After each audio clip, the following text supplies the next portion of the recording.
सिंधुदुर्ग जिल्हा काँग्रेस कमिटीच्या वतीने आज महाराष्ट्र प्रदेश काँग्रेस कमिटीच्या नवनियुक्त पदाधिकाऱ्यांचा जाहीर सत्कार कुडाळ येथे करण्यात आला।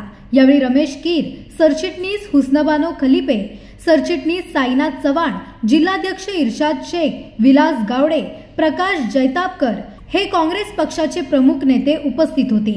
यावेळी सिंधुदुर्ग जिल्ह्यात येत्या निवडणुकांसाठी सज्ज होण्यासाठी चर्चा करण्यात आली। तसेच जिल्ह्यात कशा प्रकारे पक्ष संघटना वाढवली जाईल याबाबतचे मार्गदर्शन सरचिटणीस रमेश कीर यांनी केले। दिसू नका, राहा, तुम्ही लढा ना। तुम्हाला कोणी सांगितलंय? तुम्हाला कोणी सांगितले, आदेश दिलाय आघाडीतच लढा म्हणून?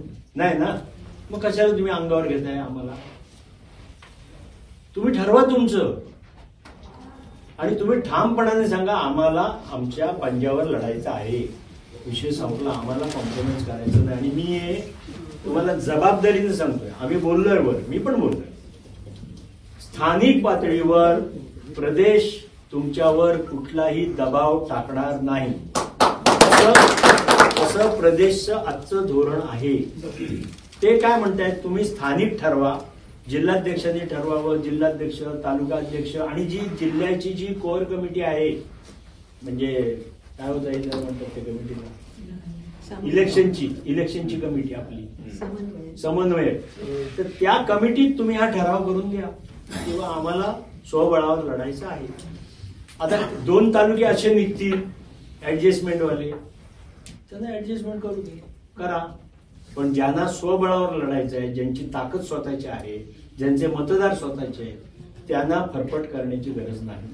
हा एक भाग झाला। दुसरा भाग असा आहे की मला असं वाटतं की संपूर्ण जिल्हा काँग्रेसने एक मोहीम हातात घ्यावी आणि तालुका निहाय तुम्ही प्लीज, म्हणजे सॉरी हा, मी जाहीरपणाने सांगतोय, पण तालुका निहाय तुम्ही बैठक घ्या आणि तालुक्याची कमिटी कुठे आहे ती बघा आणि ती कमिटी काय करते ते बघा, अनालिसिस करायचं आहेत ना सरचिटणीस, आता त्यांनाच बसवा पुस्तक घेऊन, वही घेऊन, आणि त्यांना सांगा नाही तर बदल द्या आम्हाला करून।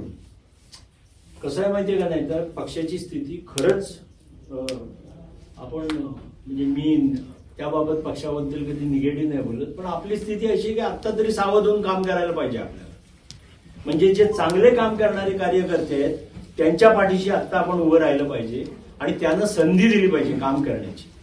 बरं, हल्ली कसं झालं, कारण काही उपयोग पण होत नाही, हे आता मी सरळ सांगते, उलट आमची दमछाक होते, कोणी येऊ नका आमच्या याला प्रचाराला, आमचा आम्ही प्रचार करू, पण आमची ताकद काय आहे, आमचा हात काय आहे, आमचा हात कितपत यश देऊ शकतो बघायची संधी तरी द्या ना आम्हाला।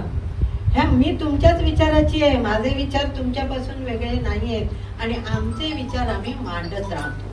आता एकटे राहुल गांधी भांडतायत, त्या राहुल गांधींना आपण सगळेजण पाठिंबा देतोय। शाहू फुले आंबेडकर ह्यांचे जे विचार आहेत ते विचार आपल्या काँग्रेसची आपल्या धारणा आहे, आपल्या काँग्रेसचा अजेंडाच आहे, अन्यायाला न्याय देणं आणि सर्व धर्म समभाव, म्हणून आपण अशा रीतीने राहतो। आता हिंदू, मुस्लिम, ख्रिश्चन सगळं सोडायचं, एकच शब्द वापरायचा, आम्ही सगळे भारतीय, आम्ही सगळे भारतीय आहोत। ठिकाणी शिवसेनेचा आमदार उभा आहे, त्याला तुम्ही मदत करायची। मग आता आपण काय, आपण पक्षाचा आदेश मानतो, नेतृत्वाचा आदेश मानतो, त्याच्यामुळे आम्ही ते केलं। परंतु सर्वसामान्य जो कार्यकर्ता होता त्या सर्व कार्यकर्त्यांनी मतदान करताना विचार करून मतदान केलं। आता याच्या पुढचं ते मागचं, मी दरवेळेला तुम्हाला एकच वाक्य सांगते, मागचं सोडूया, पुढे बघूया। तुम्ही मगाशी म्हणालात ना, भूतकाळ जाऊ दे, वर्तमान काळात भविष्य काळ बघूया, आता परत भविष्य काळ बघूया। तुम्ही जे मत मांडलं ना गावडे, त्या मताशी मी 100% एकमत आहे। मी तुम्हाला कीर साहेब सांगते, देवी त्याने वेंगुर्ल्याचं जे बोलला ना ते आम्हाला राजापूरलाही करायचं, कारण आम्ही पण इतकी वर्ष राखली, जे काही निवडून येतील ना ते आमचे आम्ही बघू, परंतु नंतर वॉर्डामध्ये हा उमेदवार सोडा, तो उमेदवार द्या, हा उमेदवार सोडा, यांचा द्या, हे आम्हाला चालणार नाही। कारण आमची पोरं नाराज होतील ना सगळी, ती मुलं जी एवढी मेहनत करताय ती सगळी मुलं नाराज होणार, ती मुलं नाराज झाली तर ते कसे मतदान करणार, ते मतदान नाही करणार म्हणजे आमच्या सीट पडणार. उभे जरी राहिले ना विधानसभेला एक एकटे तर 6-7 हजारच्या वर जात नाही. आणि आज आमच्या समोर अशी परिस्थिती होती की आज कित्येक वर्ष नगर परिषदेत तर मी कित्येक वर्ष निवडणुका लढवते 1985 पासून. आमच्या समोर फक्त शिवसेना, त्यांचं धनुष्यबाण आणि आमची लढाई अशीच असायची. समोरासमोर आम्हीच टाकत होतो, एकमेकावर कमेंट्स करत होतो, आंदोलनं करत होतो, त्यांच्यावर टीका करत होतो. पण या वेळेला मात्र अशी परिस्थिती आमच्यावर आली की जो आमचा वैरी त्याच्या समोरच आम्हाला वाकावं लागलं.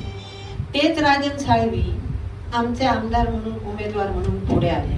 मी प्रदेशवर जाऊन सांगितलं की तुम्ही इतकं असं काही काम केलंय की आज आम्ही आमची हत्यारं खाली ठेवली आणि आम्ही हतबल झालो. म्हणजे तुम्ही विचार करा, इतकी वर्ष जवळजवळ 25-30 वर्ष आम्ही शिवसेनेशी मुकाबला करतोय आणि आज आमच्यावर ही वेळ आली की त्यांना पाठिंबा द्यायचा. आणि परिणाम काय झाला? निवडणुकीत पडल्यानंतर ते पण शिंदे गटात गेले.